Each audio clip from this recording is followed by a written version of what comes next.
다음에는 가문의 학렬을 이름에 반드시 따라야 좋은가.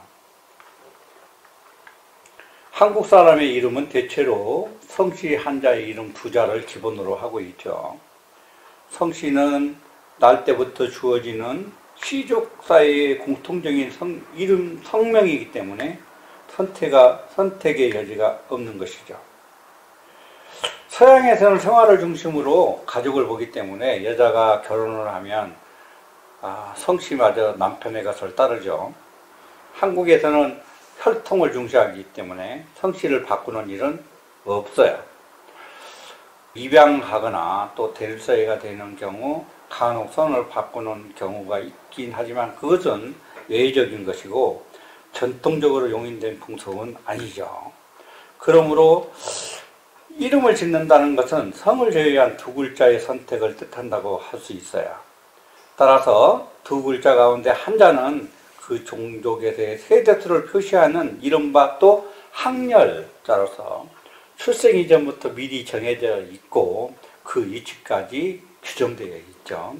그러므로 개인이 선택할 수 있는 고유의 이름자는 주어진 위치에 놓을 수 있는 한 글자뿐이라고 생각할 수도 있어요.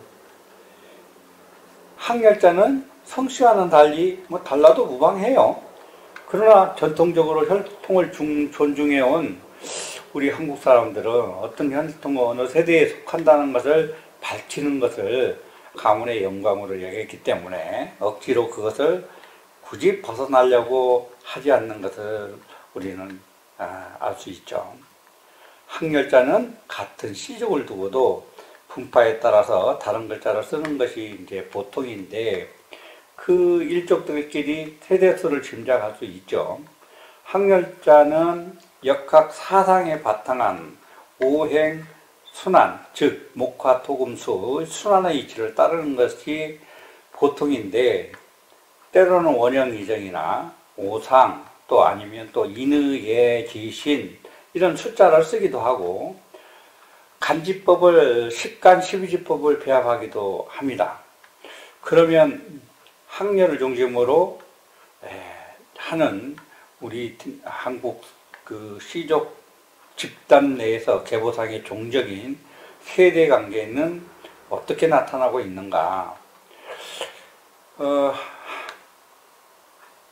학렬은 친족 집단 내에서 계보상의 종적인 세대 관계를 나타내고 있죠.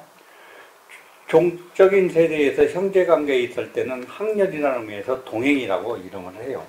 또 이로 아버지와 같은 세대에 있을 때는 숙행, 또 할아버지와 조부와 같은 세대에 있을 때는 조행, 또 아들과 같은 세대에 있을 때는 실행, 손자가 같은 계열 세대에 있을 때는 손행이라고 이렇게 부릅니다.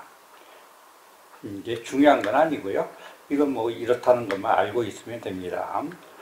그러나 전통적인 친족 제도에서 학렬을 특히 강조하고 각 세대마다 일정한 순서에 따라서 두 글자, 한자 또는 외자인 경우도 있는데 공통적으로 사용함으로써 상호간의 세대 관계를 이제 쉽게 확인할 수 있도록 족보를 그렇게 이제 학렬을 만들었죠.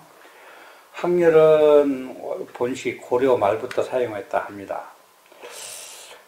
흔히 학렬의 원칙이라는 것은 오행법을 생각하게 되는데 이것은 친족의식이 강화되고 대동학렬이 보편화될 무렵에부터 시작했어요.